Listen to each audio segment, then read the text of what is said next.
दूध का कर्ज। बंटू एक गरीब परिवार का लड़का होता है, जहां 2 वक्त के खाने और बंटू की स्कूल की फीस दोनों के लिए ही पैसे की कमी होती है। और बंटू के इंटर एग्जाम्स भी नजदीक होते हैं, इसलिए वो खुद अपनी पढ़ाई की खातिर घर घर जाकर सामान बेचना शुरू कर देता है। एक सुबह बंटू थैले में सामान भर के घर से निकलने को तैयार होता है। माँ, खाने के लिए कुछ है? अरे नहीं बेटा, आज शाम को पापा लेकर आएंगे। हाँ, माँ की बात पर बंटू भूखे पेट ही सामान बेचने निकल जाता है। वो सुबह से शाम तक घर घर जाकर सामान बेचता है, लेकिन अब भूख प्यास की वजह से काम करना मुश्किल हो जाता है। इस तरह काम पूरा नहीं हो पाएगा, और अगर बीमार पड़ गया तो एग्जाम्स के पहले फीस कैसे इकट्ठा करूंगा? ऐसा करता हूँ, अगले घर खाने के लिए कुछ मांग लेता हूँ। इसी के साथ बंटू आगे जाकर एक घर की बेल बजाता है, जिस पर निम्मी दरवाजा खोलती है। क्या हुआ? निम्मी को देख बंटू एक गिलास पानी के आगे उससे कुछ नहीं मांग पाता। निम्मी उसे दरवाजा पर खड़ा छोड़ घर के अंदर चली जाती है और कुछ देर में एक बड़ा गिलास दूध लेकर बाहर आती है। ये देखकर बंटू हैरान रह जाता है। ये लो। अब पर मैंने तो पानी मांगा था। देखने से साफ पता चल रहा है कि तुम्हें भूख लगी है। इससे तुम्हें आगे काम करने की ताकत मिलेगी बेटा, पी लो। बंटू दूध पी लेता है। इसके लिए मैं आपको क्या दे सकता हूँ? तुम्हें मुझे कुछ देने की जरूरत नहीं है। माँ ने हमेशा सिखाया है कि इंसानियत की कोई कीमत नहीं होती। निमी की बात बंटू के दिल में घर कर लेती है। वो वहां से चला तो जाता है, लेकिन ये बात हमेशा के लिए याद रखता है। रात को घर पहुंचकर बंटू पैसों की गिनती शुरू कर देता है। स्कूल की फीस भरने के लिए तो ये पैसे बहुत ही कम है। कल से मुझे ज्यादा मेहनत करनी होगी। अगली सुबह से बंटू फिर एक बार पूरी मेहनत के साथ काम पर लग जाता है। देखते ही देखते कुछ समय बीतता है और अपनी मेहनत से बंटू एग्जाम्स के पहले ही स्कूल फीस भर देता है।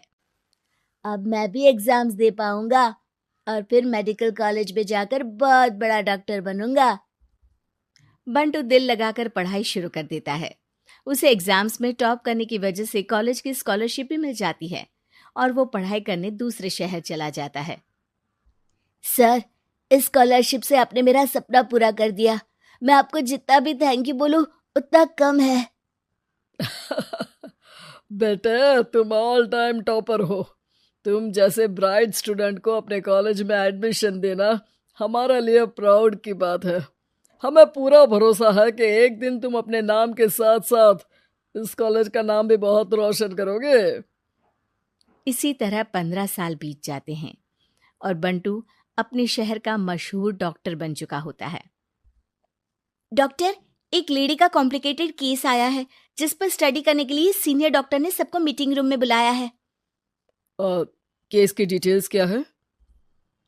बंटू के पूछने पर नर्स उसे लेडी की सारी डिटेल्स बताती है, जिस पर बंटू उसके शहर का नाम सुनते ही चौंक कर भागता हुआ उसके कमरे में पहुंच जाता है, जहां वो निम्मी को देखते ही पहचान लेता है।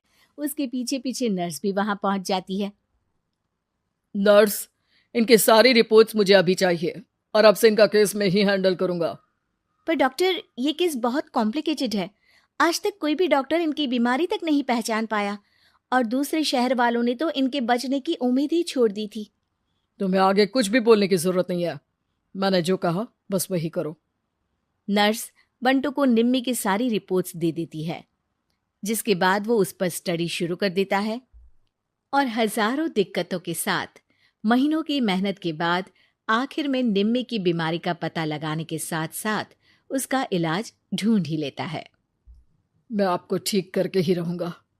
अब बंटू अपने को डॉक्टर्स की मदद से दिन रात एक करके निम्मी के इलाज में जुट जाता है, जिसमें वो कभी दूसरे हॉस्पिटल के स्पेशलिस्ट को, कभी किसी मल्टी स्पेशलिस्ट को बुलाकर निम्मी का चेकअप कराता रहता है। इसी तरह 10 महीनों की मेहनत के बाद आखिरकार निम्मी ठीक हो जाती है, जिसे देख पूरा हॉस्पिटल हैरान रह जाता है। वाह डॉक्टर, आपने तो बिल्कुल नामुमकिन को मुमकिन कर दिखाया। यही तो हम डॉक्टर का काम है। सुनो, इनके डिस्चार्ज के वक्त बिल के फाइनल प्रोसीडिंग से पहले उसे मेरे पास ज़रूर लेकर आना। कुछ ही हफ्तों में निम्मी के डिस्चार्ज होने का वक्त भी आ जाता है। निम्मी नर्स से बिल के बारे में पूछती है। पेपर सारे तैयार हैं, आप तैयार हो जाइए, तब तक मैं बिल की कॉपी भिजवाती हूँ। नर्स बिल लेकर पहले बंटू के पास जाती है, जिस पर वो बिल देखकर उस पर कुछ लिखता है और नर्स को वापस कर देता है। नर्स उसे निम्मी के पास भेज देती है और बिल हाथ में आते ही निम्मी उसे देखने से पहले ही परेशान हो जाती है। जाने कितने समय से मैं यही हूँ। शहर का सबसे बड़ा हॉस्पिटल है। बिल तो बहुत लंबा चौड़ा बन गया होगा, जिसे भरने में मेरी बची कुची पूरी जिंदगी बीत जाएगी। आखिर मैं ये सब कैसे करूंगी? डरते घबराते निम्मी बिल खोलती है तो उसकी नज़र बिल के आखिर में लिखे एक नोट पर पड़ती है, जिस पर लिखा होता है, 1 गिलास दूध ने बिल पूरा कर दिया। और उसी के नीचे बंटू के सिग्नेचर भी होते हैं। ये पढ़कर निम्मी की आंखों से खुशी के आंसू बहने लगते हैं और भगवान का शुक्रिया अदा करके वो वहां से चली जाती है।